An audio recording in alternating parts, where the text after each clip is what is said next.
ನಾ ಕೈ ಬಿಡೇನು, ನಾ ಕೈ ಬಿಡೇನು. ಆ ಮಾತು ಹೇಳಿದ ನನ್ನ ತಾ ಹೇಳಿದ ನಲ್ಲವೇ. ನಾ ಕೈ ಬಿಡೇನು, ನಾ ಕೈ ಬಿಡೇನು. ಆ ಮಾತು ಹೇಳಿದ ನನ್ನ ತಾ ಹೇಳಿದ. ಯೇಸು ಕೈ ಬಿಡನು ದೈನಂದಿನ ಸತ್ಯವೇದ ಅಧ್ಯಯನಕ್ಕೆ ನಿಮ್ಮೆಲ್ಲರನ್ನು ಆಹ್ವಾನ ಮಾಡ್ತಾ ಇದ್ದೇನೆ. ಪ್ರಿಯರೇ, ಇಂದು ಸಹ ಯೇಸು ಯೆರೂಸಲೇಮಿಗೆ ಅರಸನಂತೆ ಪ್ರವೇಶ ಮಾಡಿದ್ದಕ್ಕೆ 4 ಅರ್ಥಗಳನ್ನು ನಾವು ಈ ದಿನ ಕಲಿಯೋದಕ್ಕೆ ಹೋಗ್ತೇವೆ. ಖಂಡಿತವಾಗಿ ಕರ್ತನು ನಿಮ್ಮನ್ನು ಈ ಪ್ರಸಂಗದ ಮೂಲಕವಾಗಿ ಆಶೀರ್ವಾದ ಮಾಡ್ತಾರೆ. ಈ ಪ್ರಸಂಗ ಅನೇಕರಿಗೆ ನಮ್ಮ ಸಭೆಯಲ್ಲಿ ಆಶೀರ್ವಾದವಾಗಿತ್ತು, ನಿಮಗೂ ಸಹ ಆಶೀರ್ವಾದವಾಗುತ್ತೆ. ಕೇಳಿಸ್ಕೊಳ್ರಿ, ನೋಡ್ರಿ, ನಂಬ್ರಿ, ಆನಂದಿಸ್ರಿ. ಯೇಸು ಸ್ವಾಮಿ ಕಾನಾ ಊರಿನ ಮದುವೆಗೆ ಹೋದರು. 30 ವಯಸ್ಸಾಗಿತ್ತು. ಒಂದಿನ ಫಸ್ಟು ಕಾನಾ ಊರಿನ ಮದುವೆಗೆ ಹೋದರು. ಕಾನಾ ಊರಿನ ಮದುವೆನಲ್ಲಿ ಯೇಸು ಸ್ವಾಮಿ ಅಲ್ಲಿ ಇದ್ದಾಗ ಏನೋ ಕರೆದಿದ್ರು. ಯೇಸು ಸ್ವಾಮಿನ ಕರೆದೇ ಹೋದರೆ ಮದುವೆಗೆ ಹೋಗಬೇಡಿ, ಕರೆದ್ರೆ ಹೋಗ್ರಿ, ಅದು ಐ ಲೈಕ್ ಇಟ್. ಅವರು ಯೇಸುವನ್ನು ಆತನ ಶಿಷ್ಯರನ್ನು ಕರೆಯಲಾಗಿ ಆತನು ಆ ಮದುವೆಗೆ ಹೋದರು. ಸರಿ, ಆ ಮದುವೆಗೆ ಹೋದಾಗ ಇದ್ದಕ್ಕಿದ್ದಂಗೆ ದ್ರಾಕ್ಷಾರಸ ಇಲ್ಲದೆ ಹೋಯಿತು. ಆವಾಗ ಇವ್ರು ಬಂದು ತಾಯಿ ಹತ್ರ ಬಂದಾಗ ತಾಯಿ ಏನು ಹೇಳಿದ್ರು ಗೊತ್ತಾ? ಯಾಲ ನಾದಿಗ್ರ ವಸ್ತ, ಯಾಲ ಯಾಲ ಅక్కడ ಉಂಡಾಡ್ಸೋಡಿ, ಅక్కడ ಉಂಡಾಡ್ಸೋಡಿ. 30 ವಯಸ್ಸು ಅವನಿದ ನೋಡು, ಅವು ಆತನ ಹತ್ರ ಹೋಗು. ಯಾಲ ಯಾಕೆ ಮರಿಯಳು ಆ ರೀತಿ ಹೇಳಿದ್ಲು ಅಂದರೆ, ಮನೆಯಲ್ಲಿ ಯೇಸುಸ್ವಾಮಿ ಕಾರ್ಪೆಂಟರ್ ಕೆಲಸ ಮಾಡ್ತಾ ಇದ್ರು. ಏನಾದರೂ ಮನೆಯಲ್ಲಿ ಕಿಟಕಿನಲ್ಲಿ ಮೊಳೆ ಏನಾದರೂ ಬಿದ್ದೋದ್ರೆ ಅಮ್ಮ ಅಪ್ಪಗೆ ಹೇಳ್ತಾ ಇರಲಿಲ್ಲ, ಏಸಪ್ಪ ಅಲ್ಲಿ ಹೋಗಿ ಮೊಳೆ ಹೊಡಿತಾ ಇದ್ರು.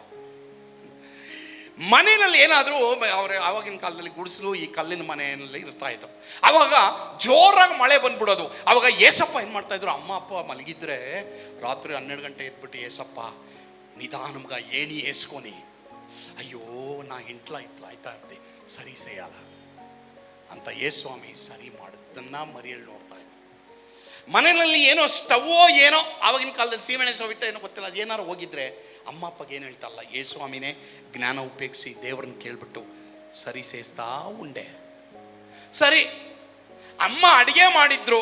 ಅವಾಗ ಉಪ್ಪು ಹಾಕದೇನೆ ಯೋಸೇಫನಿಗೆ ಕೊಡಬೇಕಾದ್ರೆ ತಕ್ಷಣ ಯೇಸುಸ್ವಾಮಿ ಬರೋರು, ಇವಳು ಅಮ್ಮ ಅಪ್ಪಗೆ ಗಲಾಟೆ ವಸ್ತುಂದಿ ಯಾವುದನ್ಕಿ ಜಸ್ಟ್ ಒಂದು ಉಪ್ಪಿಗೆ ಅಮ್ಮಗೆ ಹೇಳ್ತಾ ಇರಲಿಲ್ಲ. ಅಮ್ಮ ಇನ್ನೇನು ಅಲ್ಲಿ ಇಟ್ಬಿಟ್ಟು ಪ್ರಾರ್ಥನೆ ಮಾಡೋಸ್ಗೆ ಯೇಸುಸ್ವಾಮಿ ಅಡುಗೆ ಮನೆಯವ್ರು ಓಡೋಗ್ಬಿಟ್ಟು ಉಪ್ಪು ತಗೊಂಬಂದು ಹಾಕ್ಬಿಡೋರು. ఇంట్లో ఏమైనా సమస్యలు వచ్చింటే ఫస్ట్ ఏసప్ప ఏం చేస్తామంటే ప్రార్థన చేస్తామంటే, దేవుడా నన్ను ఏం చేయాలి, పాడతాడో సరి చేస్తాడు. ఇది చూసింది అమ్మ. దానికి అమ్మ చెప్పిండారు, నా కొడుకు ఉంటాడుతానే చూడి, ఇంట్లో ఏం ప్రాబ్లం వస్తేనో ಜೋಪಾನಮ್ಗ ಅದು ಯಾವ ಪ್ರಾಬ್ಲಮ್ ಬಂದ್ರೇನು ಅದನ್ನೆಲ್ಲ ಸರಿಪಡಿಸಿದ್ದು. ಇಲ್ಲಿ ದ್ರಾಕ್ಷರಸ ಇಲ್ಲದೆ ಹೋದ್ರೆ ಅಲ್ಲಿ ನೀರಿದೆ, ನೀರನ್ನ ದ್ರಾಕ್ಷರಸ ಮಾಡ್ಬಿಡ್ತು ಹೋಗಿ ಅವ್ರು ಹೇಳಿ. ಅದು ಇವಡು ಹೋಗು ಪ್ರಶ್ನೆ ಮೀಕಿ ಅಡುಕ್ತಾನು. ಬಿಡ್ಡುಲಾರ ಮಕ್ಕಳೇ, ನಿಮ್ಮ ಅಪ್ಪ ಅಮ್ಮ ನಿಮ್ಮನ್ನ ಚೆನ್ನಾಗಿ ಓದಿಸ್ತಾ ಇದ್ದಾರಲ್ಲ, ನಿಮ್ಮ ಅಪ್ಪ ಅಮ್ಮ ನಿಮ್ಮನ್ನ ಕಷ್ಟಪಟ್ಟು ಬೆಳೆಸ್ತಾ ಇದ್ದಾರಲ್ಲ, ನಿಮ್ಮ ಅಪ್ಪ ಅಮ್ಮ ನಿಮಗೆ ಬೆವರು ಸುರಿಸಿ ರಾತ್ರಿ ಆಗಲು ಕಷ್ಟಪಟ್ಟು ಬೆಳೆಸ್ತಾ ಇದ್ದಾರಲ್ಲ, ಹೋಗು ಪ್ರಶ್ನೆ ಅಡುಕ್ತಾನು. ನೀವು ತಿಂದು ಪ್ಲೇಟನ್ನು ನೀನು ತೊಳೆದೇ ಹೋದ್ರೆ, ನಿನ್ನ ಮನೆಯಲ್ಲಿ ಒಂದು ಕಸ ನೋಡಿದ್ದು ನೀ ಗುಡಿಸ್ದೆ ಹೋದ್ರೆ, ನೀ ದೇವರಿಗೆ ಪ್ರಿಯನಾಗಿರುವ ಮಗನ ಯೋಚನೆ ಮಾಡಿ. ಇಂಟ್ಲ ನಿಮ್ಮ ಮನೆಯಲ್ಲಿ ನೀನು ಏಸಪ್ಪ ಬಗ್ಗೆ ಕಲಿದೆ ಹೋದ್ರೆ, ನೀನು ಹೊರಗಡೆ ಏಮಾನ ಸೈ no zero, you are zero. ಮತ್ತಾಯ, ಮಾರ್ಕ, ಲೂಕ, ಯೋಹಾನದ ತೆಗಿರಿ. ಏಸಪ್ಪ 30 ವರ್ಷ ಹೆಂಗಿದ್ರು ಮನೆಯಲ್ಲಿ. ಅಮ್ಮ ನಿಮ್ಮೆಲ್ರಿಗೂ ಒಂದು ಹೇಳ್ತೀನಮ್ಮ, ನಿಮಗೆ ದೊಡ್ಡ ಕೆಲಸ ಇಲ್ವಮ್ಮ, ನಿಮಗೆ ಗೌರ್ಮೆಂಟ್ ಕೆಲಸ ಇಲ್ವಮ್ಮ, ನೀನು ಮನೆಯಲ್ಲೇ ಇದೆಯಮ್ಮ, ನೀನೇನು ಇಂಪಾರ್ಟೆಂಟ್ ಅಲ್ಲ ಅಂತ ಎಲ್ಲರೂ ಅಂದ್ಕೊಂಡಿದ್ದಾರೆ. ನೀನು ಮನೆಯಲ್ಲಿ ನಿನ್ನ ಗಂಡನಿಗೆ ಅಥವಾ ನಿನ್ನ ಮನೆಯಲ್ಲಿರೋರಿಗೆ ಅಥವಾ ನೀನು ಒಬ್ಬಂಟಿಗಳಾಗಿರ್ಬೋದು, ನೀ ಮನೆ ಗುಡಿಸೋದು, ನೀ ಮನೆ ಒರೆಸೋದು, ನೀ ಮನೆ ತೊಳೆಯೋದು, ಪಾತ್ರೆ ತೊಳೆಯೋದು, ನೀನೆಲ್ಲ ದೇವರಿಗಾಗಿ ಮಾಡ್ತಾ ಇದ್ರೆ ನಿನಗೊಂದು ವಾಣಿ ಆಗುತ್ತೆ, ಈಕೆಯು ಪ್ರಿಯಳಾಗಿರುವ ನನ್ನ ಮಗಳು, ಈಕೆಯನ್ನು ನಾನು ಮೆಚ್ಚಿದ್ದೇನೆ. ನೀನು ಪ್ರಿಯನಾಗಿರೋಕ್ಕೆ ಗೌರ್ಮೆಂಟ್ ಕೆಲಸನೇ ಇರಬೇಕು, ಪ್ರೈವೇಟ್ ಕೆಲಸನೇ ಇರಬೇಕು, ಮೋಲ್ಡಿಂಗ್ ಮನೆಯೇ ಇರಬೇಕು, ನಿನಗೆ ನನಗೆ ಅದು ಇರಬೇಕು ಇದು ಇರಬೇಕು ಅಂತಲ್ಲ. ಅದು ಇರೋದು ಒಳ್ಳೆಯದೇ. ಅದು ಇಲ್ಲದೆ ಹೋದ್ರು ನೀನು ನಾನು ದೇವರಿಗೆ ಪ್ರಿಯನಾಗಿರುವ ಮಕ್ಕಳಾಗಿರಬಹುದು. ಗಮನ ಇಡಿ ಹೆಣ್ಣು ಮಕ್ಕಳೇ, you are important. You are ఇంట్లోనే ఉండాలనా, ఇక్కడనే ఉండాలనా, ఏమి అవతల పోకూడదా? ఇంట్లోనే వండుకొని మీరు సాక్షి పొందుకోనాలా? ఏమయ్యా తెలుగు! వెరీ గుడ్ అయ్యా, దేవుడా నీకు స్తోత్రం అప్ప. అట్లే వస్తా ఉంది నాకు తెలుగు అయ్యా, దేవుడా స్తోత్రం అప్ప. ఎలాంటే తెలుగు దేవుని బిడ్డలారు ఇక్కడ వస్తూ ఉంటారు. దేవుడా అక్కడ నిక్క ఇక్కడ నిక్క పిలుచుకొని రాండి దేవుడా. నాకే తెలుగు తెల్లదంటే వచ్చేవాళ్ళు ఏమయ్యా ఓన్లీ రాజ్ కుమారా పోయిస్తా, చిరంజీవి ఉండాలా. ಎಲ್ಲರೂ ಗಮನ ಇಡಿ ಅಲ್ವಾ? ಪುರುಷರೇ, ಮನೆಯಲ್ಲಿ ಹೆಂಡತಿ ಕೆಲಸ ಮಾಡ್ತಾಳಲ್ಲ ಅವಳಿಗೆ, ಮನೆಯಲ್ಲಿರೋರಿಗೆ ಅಡಿಗೆ ಮಾಡ್ತಾರಲ್ಲ, ಬಂದ ತಕ್ಷಣ ಹೆಲ್ಮೆಟ್ ತಗೊಂಡು ಒಂದು ಫಾಟ್ ಅಂತ ಹೊಡಿಬೇಡ. ಮನೇಲಿ ಅಡುಗೆ ಮಾಡ್ತಾ ಇದ್ರೆ ಕೇಳಿ, ಯಾರನ್ನಾದರೂ ನನ್ನ ಮನೆಗೆ ಬಂದು ನಾನು ಅದನ್ನು ಭಾಳ ಡೆವಲಪ್ ಮಾಡ್ತಾ ಇದ್ದೀನಿ ಇವಾಗ. ಮನೇಲಿ ನಾನು ಹೆಂಗಿದ್ದೀನಿ, ನನಗೆ ದೇವರು ಕೊಟ್ಟಂಥ 5 ಮಕ್ಕಳು ಮೊಮ್ಮಕ್ಕಳನ್ನ ಕೇಳ್ರಿ. ಅಪ್ಪ ఇಷ್ಟು భాషను కొడతారు ఎక్కడ పుల్పిట్ పైన, సూపర్గా ఉండారు. వచనం తీస్తే, బైబిల్ తీస్తే అట్లే వస్తూ ఉంటుంది ఆ అప్పనికి. అది ఎక్కడి నుంచి వస్తూ ఉండలేదు నాకు తెలియదు. అయితే ఇంట్లో ఎట్లుండారు, పొనిసేస్తారా, ఎట్లు మాట్లాడతారు? పో అడగండి రేపు అడగండి ఇప్పుడు. ರೈಟ್, ನಾನು ಪರ್ಫೆಕ್ಟಾಗಿ ಇದ್ದೀನಿ ಅಂತ ನಾನು ಹೇಳ್ತಾ ಇಲ್ಲ, ಬಟ್ ಪ್ರಯತ್ನ ಮಾಡ್ತಾ ಇದ್ದೀನಿ ಮನೆಯಲ್ಲಿ ಕರೆಕ್ಟಾಗಿರೋಕ್ಕೆ. ನಿನ್ನ ಹೆಂಡತಿ ಜೊತೆ, ನಿನ್ನ ಮಕ್ಕಳ ಜೊತೆ ನೀನು ಯಾವ ರೀತಿ ಮಾತಾಡ್ತಾ ಇದೆಯಾ ಪುರುಷನೇ?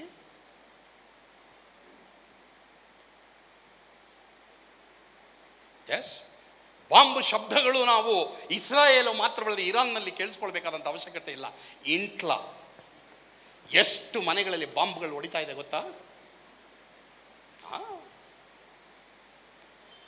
ಪಾತ್ರೆ ಬಾಂಬು, పరకే బాంబు, హెల్మెట్ బాంబు, అది ఒగేకిత కాదు 3 కిత. ఏమి నేను వచ్చిండాను, నాకేం మర్యాద లేదా? సరే మీరు అంతే నగోదండి. వచ్చే వాళ్ళకి వచ్చిండారా యజమానులారా, ఏమో టైర్డ్ అయిండారు, తీసుకోండి ఒక గ్లాస్ నీరు. ఆవిడ నువ్వేం చెయ్యాలా? ಇಂಟ್ಲ నేను చెప్తా ఉండాను, ಮನೆಯಲ್ಲಿ ನೀ ಕರೆಕ್ಟಾಗಿ ಇಲ್ಲ. ಎಲ್ರಿಗೂ ಹೇಳ್ತಾ ಇದ್ದೀನಿ ಕೇಳಿ, please don't talk about your status, about your education, about anything. Leave it, just forget about it.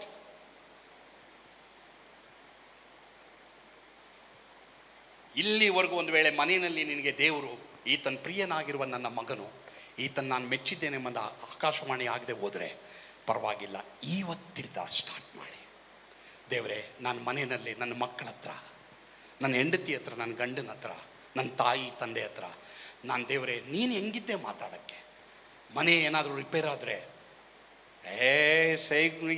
ಮಾಡಲಿ ಬಿಡು, ಗಂಡನೇ ಮಾಡಲಿ, ನೀನು ಹೆಂಡ್ತಿನೇ ಮಾಡಲಿ ಬಿಡು, ಕುಕ್ಕರ್ ಏನೋ ಒಡೆದೋಗಿದೆ, ಇಲ್ಲ ಇನ್ನೊಂದಾಗಿದೆ, ಮತ್ತೊಂದಾಗಿದೆ, ಏಸಪ್ಪ ಥರ ಮಾಡ್ರಿ, ಕಲೀರಿ, ನೇರ್ಸ್ಕೊಂಡು ಆತ್ಮಕ್ಕೆ ವಿಶ್ರಾಂತಿ ಸಿಗ್ತಂತೆ.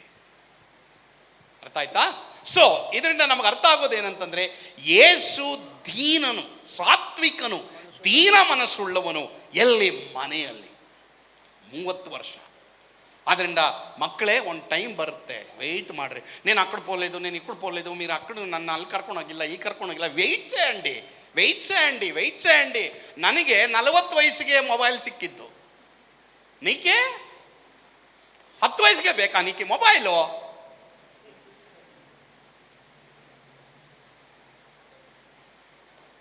ನನಗೆ 45 ವಯಸ್ಸಿಗೆ,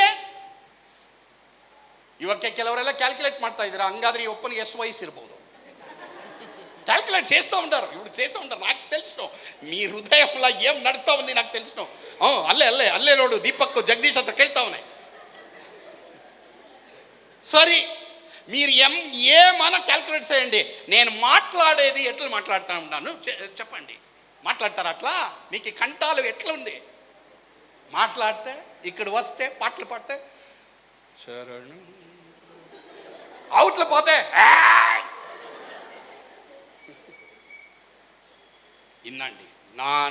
ನನಗೆ ಗೊತ್ತಿರಂಗೆ ಪ್ಲೀಸ್ ಎಲ್ರಿಗೂ ಹೇಳ್ತಾ ಇದ್ದೀನಿ, ಈ ಚರ್ಚ್ನಲ್ಲಿ ಮನೆಯಲ್ಲಿ ಸಾಕ್ಷಿ ಪಡಿದೇನೆ ಹೊರಗಡೆ ಜುಮ್ಕಿ ಜಾನಕಿ ಥರ ಓಡಾಡೋರು ಎಷ್ಟೋ ಜನ ಇದ್ದೀರಾ. ಸಿಂಪಲ್, ಸರಿ ಮಾಡಿಕೊಳ್ಳಿ. ಪ್ರಿಯರೇ, ನಾನು ನಂಬ್ತೀನಿ ಈ ಒಂದು ಪ್ರಸಂಗ ನಿಮಗೆ ನಿಜವಾಗಲೂ ಆಶೀರ್ವಾದವಾಗಿತ್ತೆಂಬುದಾಗಿ. ಯೇಸುವನ್ನು ಅರಸನಂತೆ ನೀವು ಸ್ವೀಕಾರ ಮಾಡಿರಿ, ಖಂಡಿತವಾಗಿ ನಿಮ್ಮ ಜೀವಮಾನದಲ್ಲಿ ನೀವು ಅದ್ಭುತಗಳನ್ನು ಕಾಣ್ತೀರಾ. ಪ್ರಾರ್ಥನೆ ಮಾಡೋಣವಾ? ಪರಮ ಪ್ರೀತಿಯುಳ್ಳ ತಂದೆಯಾದ ದೇವರೇ, ನಿಮಗೆ ಸ್ತೋತ್ರ. ನೀವು ಈ ಸಂದರ್ಭದಲ್ಲಿ ತಂದೆಯಾದ ದೇವರೇ ನಮ್ಮೊಂದಿಗೆ ಈ ಒಂದು ವಾಕ್ಯದ ಮೂಲಕವಾಗಿ ಮಾತನಾಡೋದಕ್ಕಾಗಿ ಸ್ತೋತ್ರ. ಅಪ್ಪ ತಂದೆಯಾದ ದೇವರೇ, ನಮ್ಮ ನೀನೇ ಬಲಪಡಿಸು, ನಮ್ಮ ನೀನೇ ನಡೆಸು. ಮುಖ್ಯವಾಗಿ ದೇವರೇ, ಯಾರ್ಯಾರು ಇವತ್ತು ಯೇಸುವನ್ನು ತಮ್ಮ ಸ್ವಂತ ರಕ್ಷಕನಾಗಿ ದೇವರನ್ನಾಗಿ ಅಂಗೀಕರಿಸ್ಕೊಂಡಿದ್ದಾರೋ, ನಿನ್ನನ್ನು ತಮ್ಮ ಅರಸನಂತೆ ಸ್ವೀಕಾರ ಮಾಡಿದ್ದಾರೋ ಅವ್ರನ್ನ ಆಶೀರ್ವಾದ ಮಾಡು. ಯಾರೂ ನರಕಕ್ಕೆ ಹೋಗ್ಬಾರ್ದಪ್ಪ, ಎಲ್ಲರೂ ಪರಲೋಕ ರಾಜ್ಯಕ್ಕೆ ಸ್ವಾಧೀನವಾಗಬೇಕು. ನಿನ್ನನ್ನು ಅರಸನಂತೆ ಸ್ವೀಕಾರ ಮಾಡಿದ ಎಲ್ಲರಿಗೂ ನೀ ಕೃಪೆ ಕೊಡು. ಯೇಸುವಿನ ಹೆಸರಿನಲ್ಲಿ ಪ್ರಾರ್ಥಿಸ್ತೇವೆ ಸ್ವಾಮಿ, ಆಮೇನ್. ಕರ್ತನು ನಿಮ್ಮೆಲ್ಲರನ್ನ ಆಶೀರ್ವಾದ ಮಾಡಲಿ. ಯೇಸು ನಿಮ್ಮನ್ನು ಕೈ ಬಿಡನು.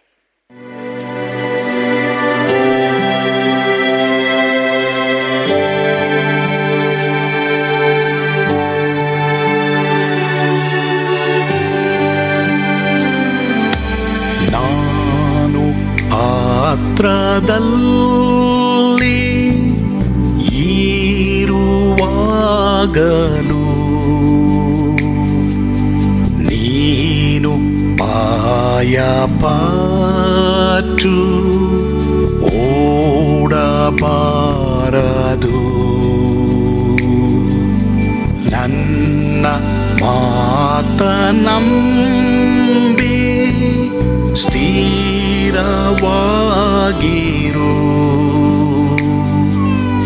ನಿನ್ನ ಬಿಡಲಾರೆ, ಬಿಡೆನು ಎಂದೆಂದಿಗೂ.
ಸ್ವಾಮಿ ಬಾರುವಾತನು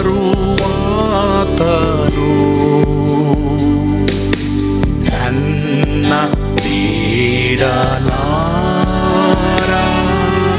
ನನ್ನನ್ನು ಕೈ ಬಿಡಲು ನಾ ಕೈ ಬಿಡೆನು, ನಾ ಕೈ ಬಿಡೆನು. ಆ ಮಾತು ಹೇಳಿದನಲ್ಲ, ತಾ ಹೇಳಿದನಲ್ಲವೇ, ನಾ ಕೈ ಬಿಡೆನು, ನಾ ಕೈ ಬಿಡೆನು. ಆ ಮಾತು ಹೇಳಿದನಲ್ಲ, ತಾ ಹೇಳಿದನಲ್ಲವೇ.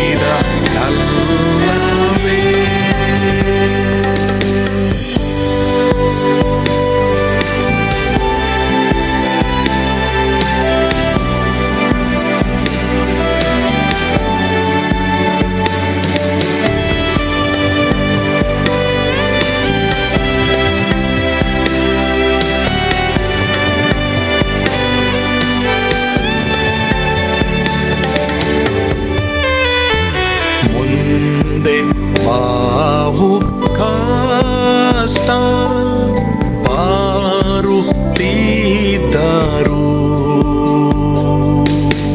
ಭಯ ಪಾಡಲಾರೆ, ಸ್ವಾಮಿ ಇದ್ದಾನೆ. ಬಾಲವಾಗಿ ನಿಂತು ಹರ್ಷಗೊಳ್ಳುವೆ, ಸ್ವಾಮಿ ಬಿಡಲಾರ, ಸ್ವಾಮಿ ನನ್ನ ಕೈ ಬಿಡಲು, ನಾ ಕೈ ಬಿಡೆನು, ನಾ ಕೈ ಬಿಡೆನು. ಆ ಮಾತು ಹೇಳಿದನಲ್ಲ, ತಾ ಹೇಳಿದನಲ್ಲವೇ, ನಾ ಕೈ ಬಿಡೆನು,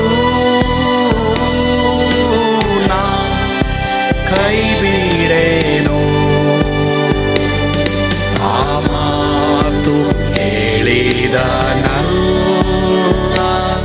ತಾ ಹೇಳಿದನಲ್ಲವೇ, ತಾ ಹೇಳಿದನಲ್ಲವೇ.